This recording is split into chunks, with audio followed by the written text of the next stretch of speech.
Kedok Inggris dan Prancis, kaya raya dari menjarah bumi selatan.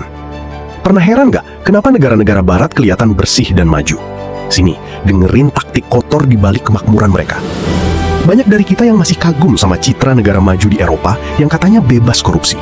Tapi faktanya, ekonomi politik internasional membongkar bahwa mereka menerapkan standar ganda, clean at home, corrupt abroad, atau bersih di dalam negeri tapi menjarah dan korup di negara orang. Berdasarkan riset akademis global, korporasi dari negara-negara barat yang dianggap bersih secara domestik justru menjadi pelaku suap paling agresif di negara berkembang demi mengamankan konsesi sumber daya. Salah satu buktinya adalah raksasa farmasi asal Swiss, Novartis AG, yang terbukti secara sistematis menyuap staf rumah sakit pemerintah di Yunani agar resep obat mereka laku keras. Di negara berkembang, korupsi itu bukan cuma karena ada pengkhianatan oleh elit lokal, tapi disetir dan dipelihara secara hukum oleh korporasi barat. Lihat aja saja Glencore PLC, perusahaan komoditas raksasa asal Swiss Inggris yang akhirnya mengaku bersalah karena menyetor suap lebih dari 100 juta dolar AS kepada pejabat BUMN minyak di berbagai negara Afrika demi menguasai tembaga dan kobalt. Gak cuma di Afrika, di Indonesia sendiri, raksasa energi asal Prancis, Alstom SA, terbukti menyuap anggota DPR dan pejabat PLN demi memenangkan tender proyek raksasa PLTU Tarahan senilai 118 juta dolar AS.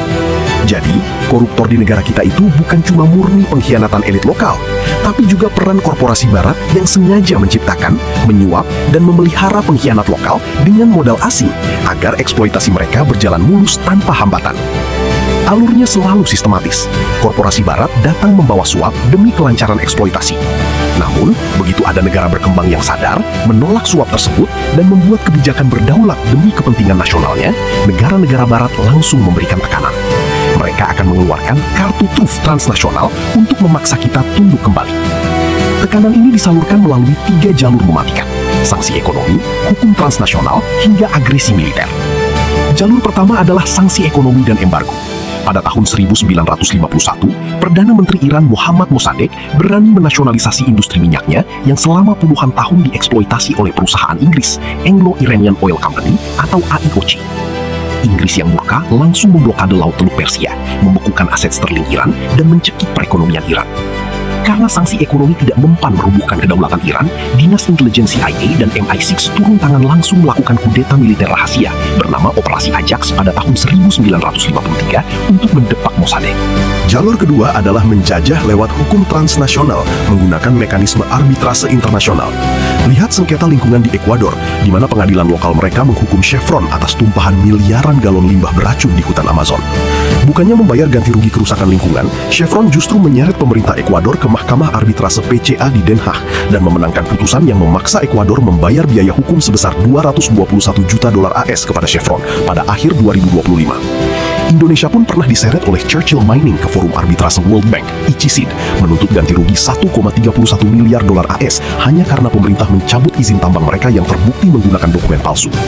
Jalur ketiga, jika jalur hukum dan sanksi ekonomi gagal, maka kekuatan militer akan dikerahkan. Sebelum invasi militer tahun 2003, industri minyak Irak telah 100% dikuasai negara, dan Saddam Hussein menolak menjual minyak Irak dengan mata uang dolar. Namun, intervensi militer datang ke Irak dengan dalih kepemilikan senjata pemusnah massal dan hubungan dengan Al-Qaeda sebagai alasan invasi. Pasca invasi berdarah Amerika dan sekutunya, pengelolaan minyak Irak berada di bawah kontrol korporasi barat seperti BP dan ExxonMobil. Begitu juga dengan Libya pada 2011. Libya memiliki cadangan minyak bumi terbukti sebesar 46 miliar barel. Muammar Gaddafi juga menolak petrodolar dan merencanakan terciptanya mata uang tunggal Pan-Afrika yang dikenal dengan dinar emas. Lalu datang NATO dan menghancurkan negara tersebut dengan dalih misi kemanusiaan untuk menjatuhkan Muammar Gaddafi. Parlemen Inggris sendiri akhirnya mengakui bahwa ancaman terhadap warga sipil saat itu dilebih-lebihkan, dan perang tersebut murni merupakan kebijakan oportunistik demi merebut kendali atas cadangan minyak terbesar di Afrika. Sadar atau tidak, musuh negara kita hari ini ada dari dua sisi. Di dalam negeri, musuh kita adalah para koruptor dan pengkhianat yang tega menjual kedaulatan bangsa.